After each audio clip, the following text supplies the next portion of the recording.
The first thing the security team noticed wasn't the crowd. It was a sign. Purple construction paper, letters trembling in glitter glue. Freddie, I'm 8. This is my last concert. Please sing Love of My Life for me. Her name was Emma Collins, and she sat in a wheelchair at the front rail, right beside an oxygen tank that hissed softly like a heartbeat.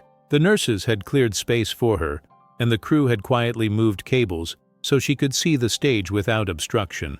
She smiled constantly. The oxygen tube looped beneath her nose, but when she grinned, her cheeks pushed it up, and she giggled like even the air was trying to play along. She wore a tiny yellow Queen t-shirt cut down the sides to fit her small frame, and mismatched shoelaces, because, as she said, the colors dance better that way. No one in the arena yet knew that this night, and this little girl, would change Freddie Mercury forever. For 3 years, Emma had lived inside the strange, relentless rhythm of pediatric oncology. She knew which medicines burned, which nurses wrapped bandages like presents, and which ones whispered jokes so soft you had to lean into, laugh. She had learned the vocabulary of courage. Far too early. Words like platelets, counts, and protocols, but also words like hope, lucky, and tomorrow. And through it all, one voice had followed her, Freddie Mercury's. A hospital volunteer had once played Love of My Life in the ward. Emma listened, eyes closed, and said, "It makes my bones feel warm." Her mother smiled through tears. "Then we'll bring the warmth wherever we go." And for years they did. Hospital rooms became arenas. Beeping monitors became rhythm sections. Fear became something you could sing through. But when the latest scans broke the last of the good news, Emma made a wish. "I want to see Freddie for real. I want him to know I tried to be brave like his songs." Her parents, Michael, a truck mechanic who believed in miracles if his daughter did, and Sarah, who kept 2 calendars, one for appointments, one for hope, wrote to the venue. They didn't expect an answer, but the world still has pockets of kindness hidden inside it. Within days, the Queen tour staff replied. The crew made quiet arrangements. Space for the wheelchair, power for the oxygen, medics on standby. No spotlight, no publicity, just quiet readiness. On the night of the show, the air outside felt alive, that electric shimmer before something unforgettable happens. Inside, 45,000 voices rose like a single wave. When the band walked out, the roar almost lifted the roof. Brian May's guitar howled like lightning. Roger Taylor hit the drums like thunder trying to keep up. John Deacon's bass made the ground pulse, and then Freddie appeared, white satin, a grin that could outshine the floodlights. The audience exploded. It wasn't just excitement, it was release. As if 45,000 hearts had been holding their breath for years. And right there in the front row, Emma mouthed every word. For the first hour she didn't stop smiling.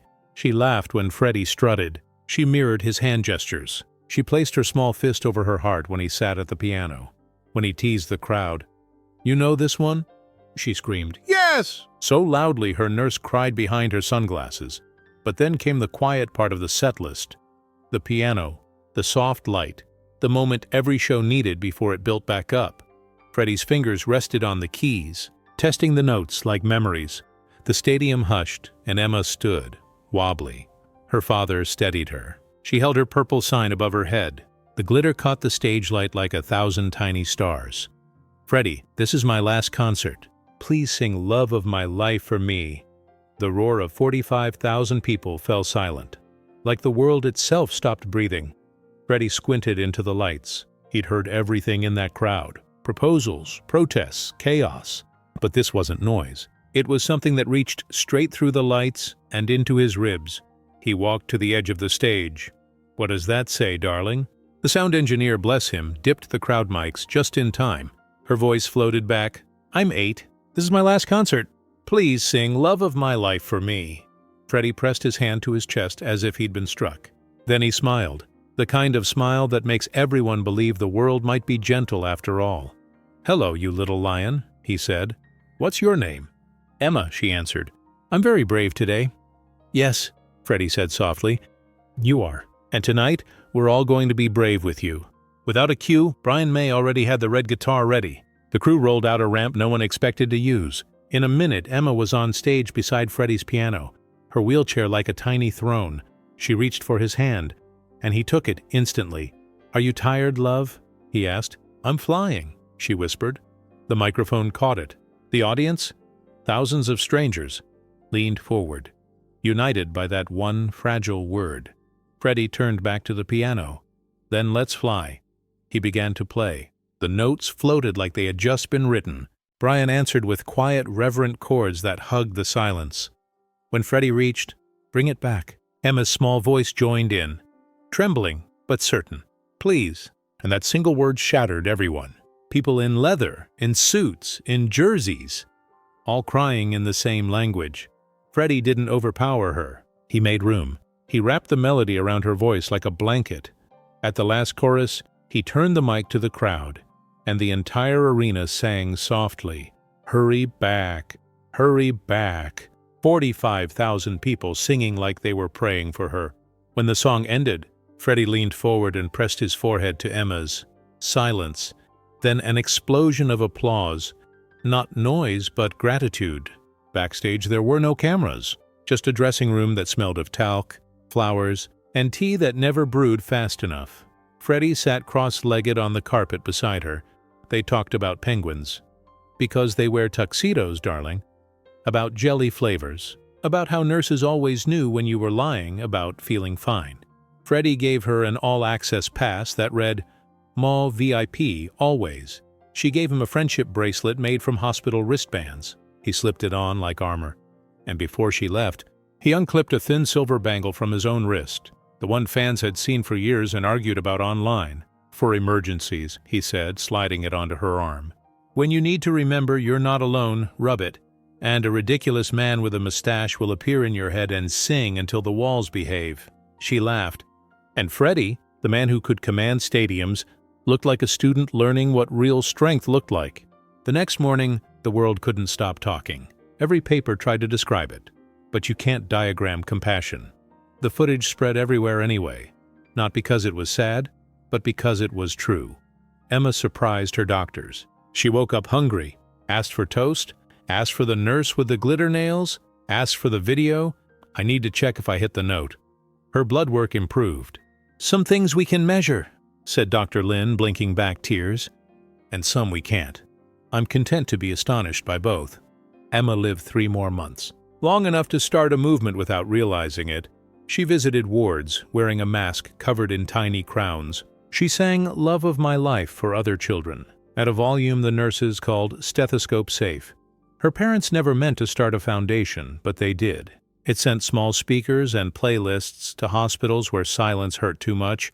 Freddie kept his promise. Every concert after that night, before the last chorus of "Love of My Life," he would tap the bracelet on his wrist, touch Emma's friendship band, and ask, "Shall we make room for someone who needs it tonight?" Every time the crowd said yes. He called Emma every week. Sometimes she talked, sometimes she slept. He'd sing 10 seconds of nonsense. Cat-like scales, lullabies disguised as jokes. "Tell your bones they're invited," he'd say. "Tell your fear I'm not in the mood." One gray Tuesday, the hospital called early. By sunrise, Emma was gone. The bangle was warm in her hand. Her last words were a whisper her mother caught like a feather. "Tell Freddie I'm still flying." At her service, Freddie wore black, because even Spectacle knows when to be silent. He sang "Love of My Life" with children from the ward standing behind him in paper crowns. When he reached "Hurry Back," they sang it back to him. Afterward, a little boy with a sticker on his chemo port saluted him. "Mr. Freddie, Emma says you have to keep doing it." "I will," Freddie said, "until the carpets wear out." The foundation thrived. Concert proceeds funded hotel rooms for families, oxygen-safe headphones for kids who wanted to listen loud, guitars with soft strings. The first concert every year was Emma's night. Tickets vanished in minutes. People knew exactly what they were buying. A seat, in a room where a song is allowed to do what it was made for. Stagehands still tell new crew members about the girl who changed the set list. They point to the small crown sticker still hidden on the stage. Monitor audiences still hush a second.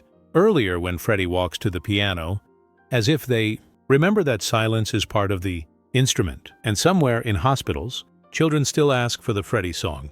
Parents still say, "We didn't know how to finish the night until we learned to sing together." The glitter sign, purple, fragile, miraculous, now hangs in a hospital hallway. Visitors stop. They always do. Beneath it, a volunteer wrote one sentence. She asked for a song. The world answered in harmony, and if you listen closely, in the hum of monitors, the hush of crowds, or the quiet between notes, you can still hear it. A small voice saying, "I'm flying."